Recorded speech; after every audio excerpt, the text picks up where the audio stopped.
Tonight on Y News. The Duterte administration unveils its ambitious economic plan called Dutertenomics. The Supreme Court upholds acquittal of former President Gloria Macapagal Arroyo in the PCSO plunder case. The Bureau of Customs investigates the alleged illegal operation of aircrafts at a domestic airport in Pasay City.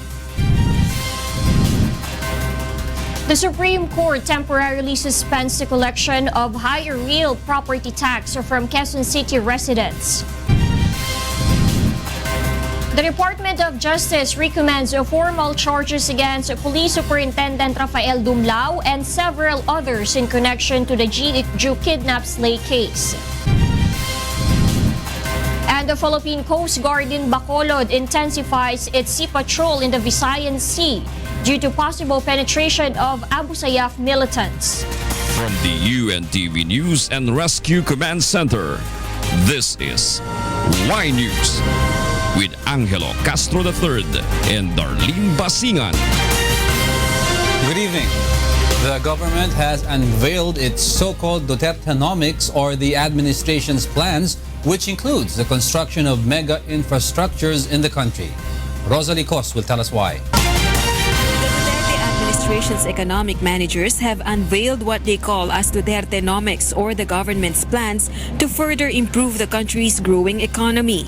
In a forum, the team discussed the plan to create huge infrastructure projects. Budget Secretary Benjamin Jokno says the government's expenses for such projects might reach 8.4 trillion pesos within 6 years. So we're going to ramp up our infrastructure spending to achieve what we call the golden age of infrastructure. One of the target infrastructure project is the Mega Manila Subway, which would be the first of its kind in the country. The first phase of the Mega Manila Subway project cost 227 million pesos. It will be funded through the Official Development Assistance and General Appropriations Act. The subway would slash motorist travel time from Manila to Taguig to 31 minutes and could accommodate about 350,000 passengers every day. Transportation Secretary Arthur Togade says the Philippines and Japan will sign the agreement for the construction of the said project in November. Our target signing for this contract is November this year. Hopefully, that agreement will be signed between Prime Minister Abe and President Duterte November this year. Meanwhile, the Office of the Department of Transportation, or DOTR, will transfer to Clark City in Pampanga as part of government's efforts to decongest Manila. The DOTR is the first government agency to operate in Clark. Yan ako lang ho, kasi nakikita ko na kailangan magpakitang gilas din tayo na ready tayong lumipat ng pisina. Ang plano ko nga ho dyan, Disyembre dapat. Kaya lang, masyadong maingay yung ibang tao na magpo-protesta. July na. Ganon. Finish or unfinished. Duterte's cabinet members call for public trust and support for the implementation of the said projects under the incumbent administration, as they admit such projects are too ambitious. The government has also launched an online portal for the public so everyone could examine the said projects. The portal is part of the government's transparency program. Rosalie Cos, UNTV News and Rescue, Pasay City. The Supreme Court upheld its decision which acquitted former President Gloria Arroyo of plunder for misuse of PCSO funds. Roderick Mendoza will tell us why. The Supreme Court decision, which cleared the former president and now Pampanga Congresswoman Gloria Arroyo of plunder, is now final. DSC denied the motion of the Office of the Solicitor General, which seeks a reversal of the July 2016 decision that acquitted Arroyo. The court said there is no compelling reason to reconsider the previous ruling. The court noted that its decision had granted petitioners respective demurrers to the evidence, which resulted in their acquittal, and thus any attempt to reconsider the decision would amount to double jeopardy. Arroyo was charged with plunder for the alleged misuse of PCSO funds amounting to 366 million pesos from 2008 to 2010. the High Court dismissed the case for lack of evidence. The justices voted the same, with 11 of them favoring the acquittal and release of Arroyo. Chief Justice Maria Lourdes Serrano, Senior Justice Antonio Carpio, and Justices Marvic Leonen and Alfredo Benjamin Caguiwa dissented. The court also affirmed the acquittal of former PCSO Budget and Accounts Manager Benigno Aguas. Roderick Mendoza, UNTV News and Rescue, Baguio City. The National Housing Authority, or NHA, has given the soldiers and policemen who are beneficiaries of the socialized housing units up to June 15 to decide if they would occupy the housing units allotted to them. In the Senate hearing today, the National Housing Authority revealed that so far, more than 52,000 housing units across the country have already been awarded to soldiers and policemen. However, the units are still unoccupied. These include the housing units in Pandi, Bulacan that the Kadamay Group forcibly occupied. According to NHA, they are planning to award the unoccupied units to other possible beneficiaries once they have the approval of Congress. We propose that this can be given to public school teachers, to employees of the local government units, to barangay officials and functionaries, and to the informal settlers who are qualified. The Supreme Court temporarily suspends Quezon City government's collection of higher real estate tax. Leslie Longbowen will tell us why. Based on the temporary restraining order issued by the Supreme Court, the Quezon City government is ordered to halt the new ordinance or the collection of higher taxes from Quezon City residents, which is being implemented since January. Through the ordinance, the amount of land and buildings in the city was raised to up to 5 times. This is equivalent to the raising as well of annual taxes paid by the residents. The court issued a temporary restraining order effective immediately and until further orders from the court, enjoining respondents from implementing, collecting upon, or enforcing Quezon City Ordinance Number 2256, Series of 2016, which approved the fair market value of lands and basic unit construction costs for buildings and other structures for the revision of real property assessments in Quezon City. Apart from this, the SC also asks Mayor Herbert Bautista to respond to the Alliance of Quezon City Homeowners Association's petition in 10 days. Meanwhile, the Quezon City government has refused to comment about the issue since it does not have yet the copy of the Supreme Court's order. Leslie Longbowen, UNTV News and Rescue, Quezon City. The National Bureau of Investigation arrests an alleged member of a syndicate that victimizes foreign investors. Nel Maribuhok will tell us why. The National Bureau of Investigation, or NBI, has uncovered the modus operandi of an alleged syndicate that targets foreign nationals who wish to invest in infrastructure projects of the government. In an entrapment operation, NBI was able to arrest Anselmo Nolasco Monreal, who claimed to be the owner of a company called Goshen Capital Holdings Limited. Monreal's alleged partner in his operation is a certain Maria Elvisa Tabar. The NBI said they conducted the operation against the suspects after Japanese businessman Musashi Nagashima filed the complaint against them. The Japanese businessman said the suspects stole money from him. Monreal and Tabar allegedly offered the victim to invest in the Davao Metrolink train project, which had a fund worth $5 billion. But Nagashima was told to pay $150,000 first before the release of the project's billion-peso fund. To further convince the victim, the suspects showed him documents of the bank deposits of the fund. The Japanese contractors thought that something is amiss, so nag-verify sila. It turned out that these documents are spurious. Overall, the suspects have stolen $60,000 or equivalent to 2 million pesos from Nagashima. Philippine authorities are now looking for Tabar, Monreal's alleged accomplice in the modus operandi. So we are warning the public to deal with legitimate representatives of the government and deal in the right offices of the government.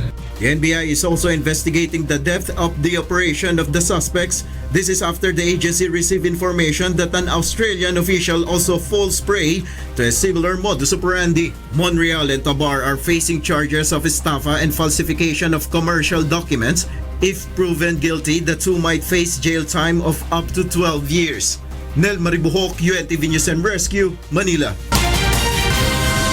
The Bureau of Customs or BOC investigates the alleged use of an airplane by local tourists while it is under the custody of the agency.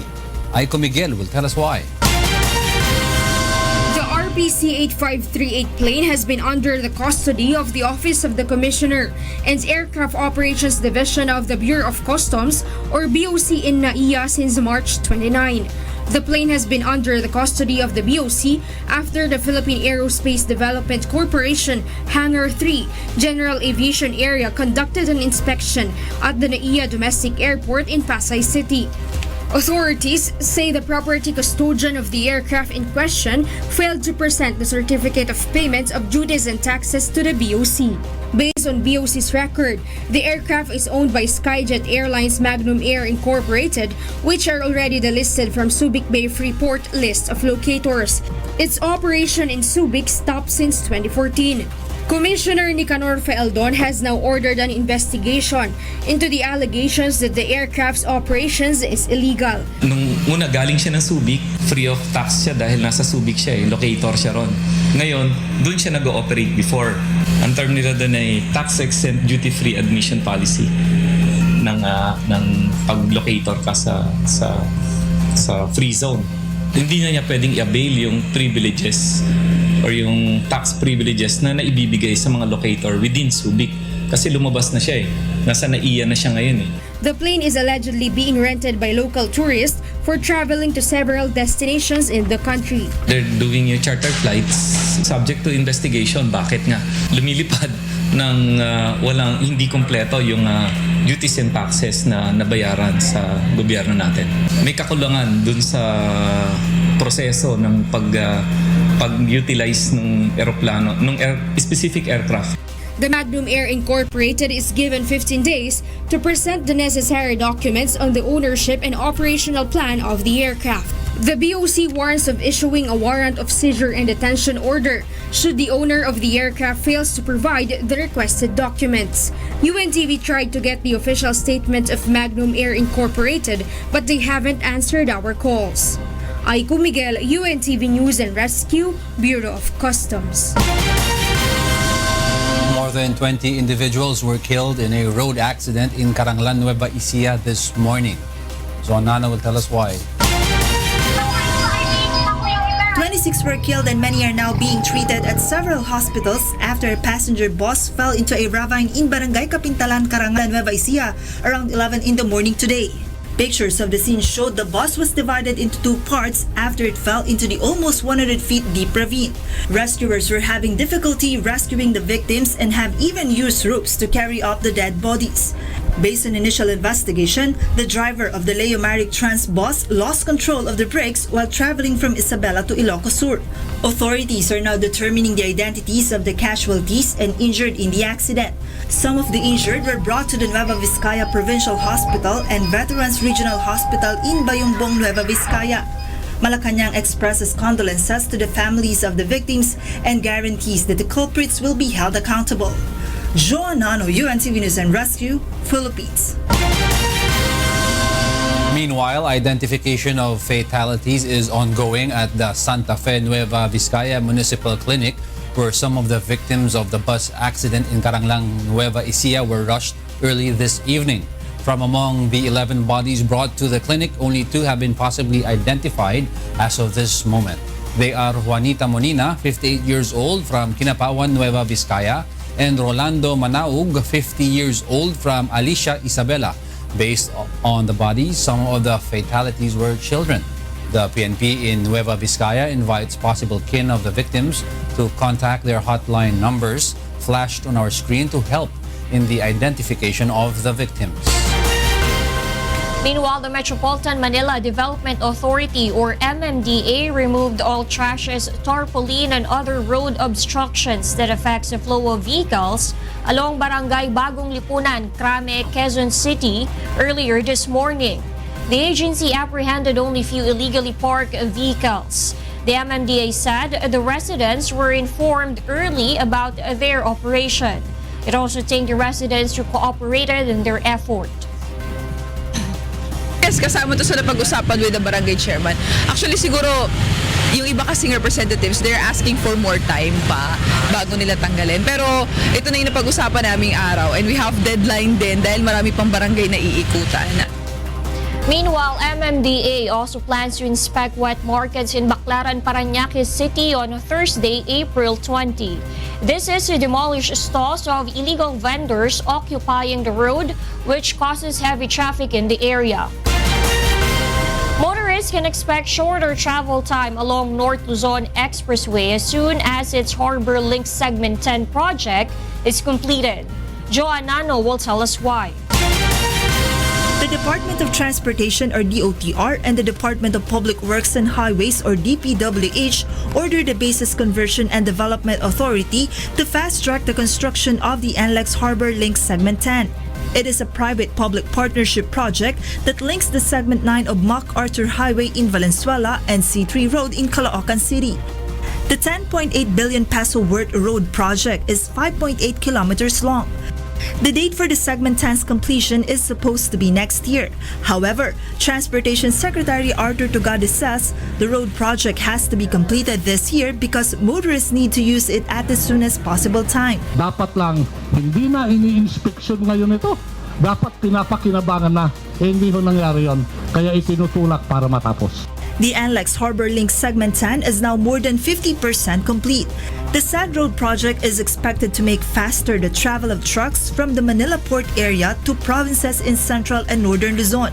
The Manila North Tollways Corporation estimates that 40,000 to 60,000 vehicles can ply through the NLEX Harbor Link Segment 10. From Manila to NLEX in 10 minutes. At ang kagandahan po nito project na to, galing yung mga trucks na galing po sa port ay pwede nang dumiretso, gagamitin nila yung Harbor Link para dumiretso sa NLEX. So mababawasan po ang congestion sa EDSA at sa C5. The Department of Public Works and Highways or DPWH is now processing the acquisition of right-of-way in areas covered by the said project. Despite having only 8 months left to finish the construction of the Segment 10, Transportation and Public Works officials are confident that the said project can be completed before the year ends. John Nano, UNTV News and Rescue, Valenzuela City. Next on Y News. The Philippine National Police maintains no bribe has been offered to police guards in the escape of big-time drug dealer Jun No. And the first anti-catcalling case has been filed at the Quezon City Prosecutor's Office today. Y News will be right back.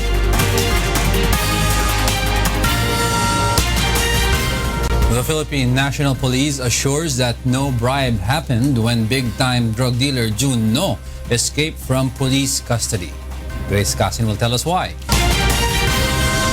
At the time of his escape, ang perang hawak ni Jun No is 3,000 pesos lang.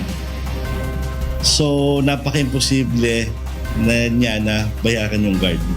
This is a statement of PNP Drug Enforcement Group after drug dealer Jun No, who was supposedly recovering from a surgical operation, managed to escape from hospital on April 15. According to PDEG, SPO2 Michael Macarubo of PDEG and IO2 Ernie Eugenio of PIDEA voluntarily surrendered to PNP Criminal and Investigation Detection Group after the incident. It is also impossible for No to communicate to his colleagues to ask for help. I don't think makukuha niya yung pera niya ngayon dahil nakabantay nga yung ating mga tao sa pwede niya puntahan. PNP is now monitoring places where No might possibly go. Doon sa cellphone na na-recover natin sa kanya, he is a major supplier in the Ermita area. No is a big-time supplier of party drugs and was arrested on April 5 in Pasay City. 3 tracker teams were created and now roving around Metro Manila to identify his whereabouts. Grace Casin, UNTV News and Rescue, Camp Crame. The Department of Justice recommends the filing of charges against Police Superintendent Rafael Dumlao and several others allegedly involved in the kidnapping and killing of Korean businessman Jee Ick Joo. Nel Maribuhok will tell us why. The Department of Justice or DOJ releases today its resolution on the case of Korean businessman Jee Ick Joo, who was kidnapped and killed inside Camp Crame last October 2016. On a 50-page resolution, the DOJ recommends the filing of charges against Police Superintendent Rafael Dumlao III and Gerry as primary suspects in the abduction and killing of Jee. The Justice Department also recommends the filing of charges against retired policeman Gerardo Santiago as accessory to crime. The DOJ prosecution panel also affirms its resolution last January 17, 2017. The said resolution finds probable cause in the kidnapping for ransom with homicide cases filed against another accused SPO3 Ricky Santa Isabel and SPO4 Roy Villegas.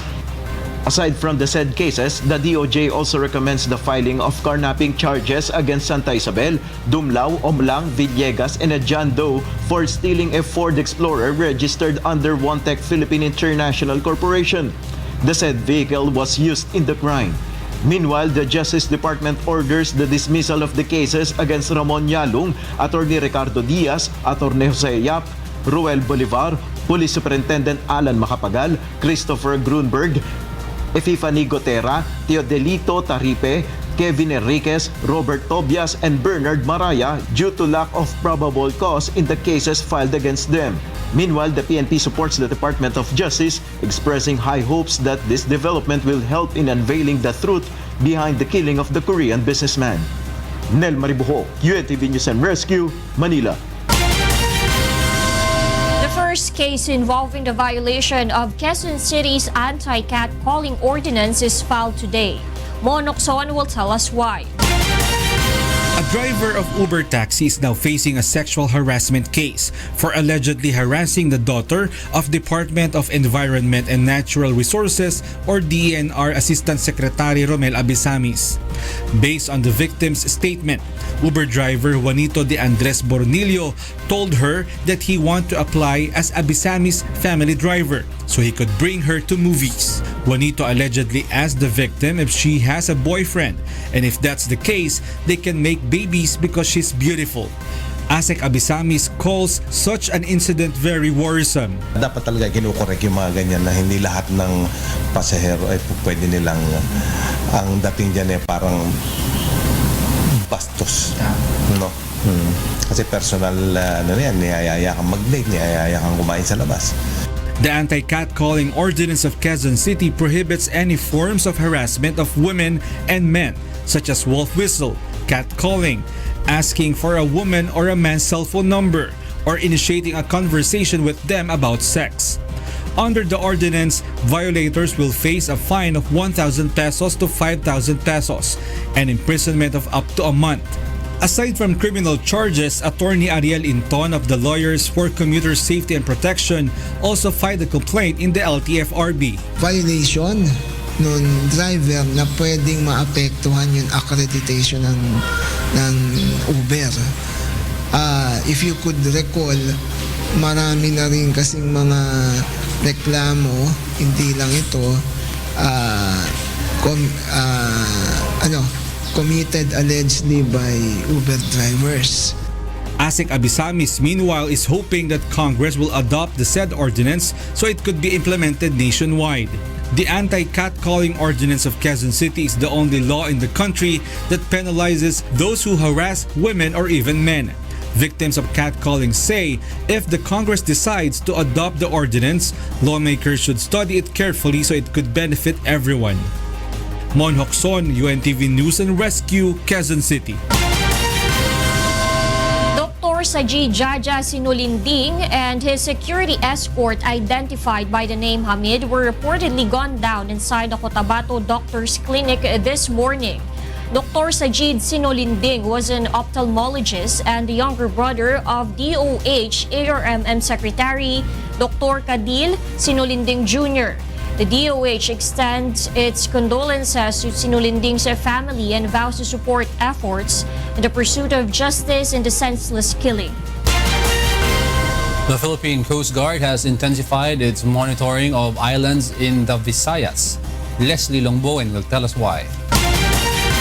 Philippine Coast Coast Guard or PCG Bacolod Station is now on full alert status following reports that armed men are now in some islands in the Visayas.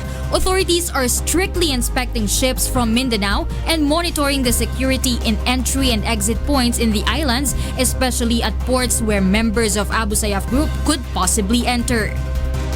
Yes, naka-full alert kami hanggang 20. Pero with this threats ng Abu Sayyaf, siguro most probably base magpalabas ng directives din ang higher headquarters. It's either mag-heighten alert status o full alert status. In line with this, the Coast Guard is also conducting seaborne patrols in the region. Lieutenant Senior Grade Jimmy Oliver Vingney says, aside from sea patrols, the PCG is also conducting foot patrols on beach resorts that can serve as hideout of armed men. PCG is expecting the arrival today of multi-role response 44-meter vessel from Japan. The vessel will be used for patrols, search, and rescue.